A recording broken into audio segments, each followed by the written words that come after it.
Oh, y'all, let's make some Cajun pasta. You'll need a large skillet, and go ahead and put 4 pats of butter in that skillet and turn your stovetop eye on to simmer. While that butter's melting, go ahead and slice up a whole bell pepper. I've got a red one here, and then a half of an onion. Now, once that butter's melted, go ahead and drop your bell pepper and onion into the butter, and we are going to saute this. While that is sauteing, you want to go ahead and cut up a 13-ounce package of kielbasa. Now, you can boil some shrimp as well and put in here. I'm allergic to it, but I'm told it's really great in this dish, and I can only imagine. I still remember the taste of shrimp. It is good. But go ahead and drop that kielbasa into that skillet, and then we are going to let this continue to simmer, and we're going to brown this sausage.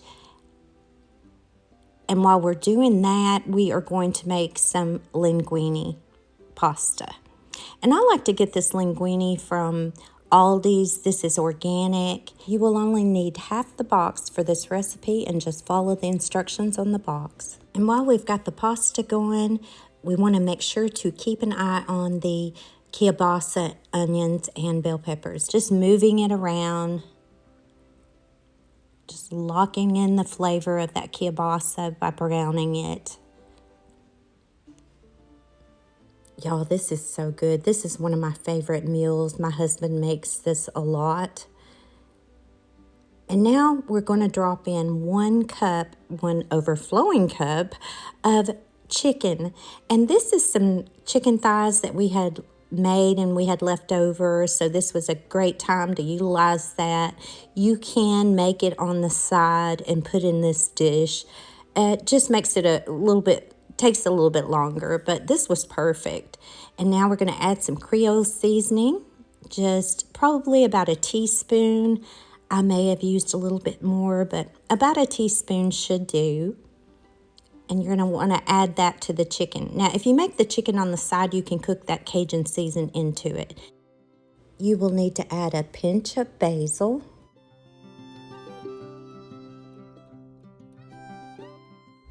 one and a half teaspoon of garlic powder,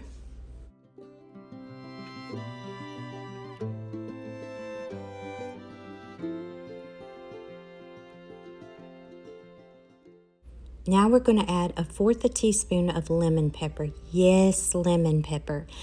I know it just seems like such an odd spice to add to this dish, but I assure you, it makes a difference. It just absolutely gives a great flavor to this dish. Now we're just going to give this a stir. And while that's cooking, we're going to go ahead and prepare our mushrooms. You're going to need 1 container of mushrooms sliced. And I always wash mine first. Add those mushrooms, and we're going to let these mushrooms cook for probably about 10 minutes or so. And we've still got our stovetop eye down on low, probably about 1 to 2 on our stovetop eye. Once those mushrooms are cooked, we're going to add 1/2 cup of whipping cream. You can add more if you want more sauce. Once you add the whipping cream, just let that simmer for about 5 minutes, and then we are going to add the pasta. Now, I did strain my pasta and I kept it warm with hot water, and then we're going to slowly add this to the sauce. You think you don't have enough pasta, but I promise you, once you get this in the skillet, you do. And this will serve 4 to 6 people, depending on the portions.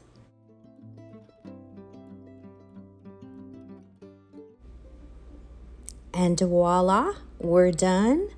This is super easy to make, especially if you have the chicken pre-cooked. And this is so good. I love it with garlic toast and a little Parmesan cheese on top.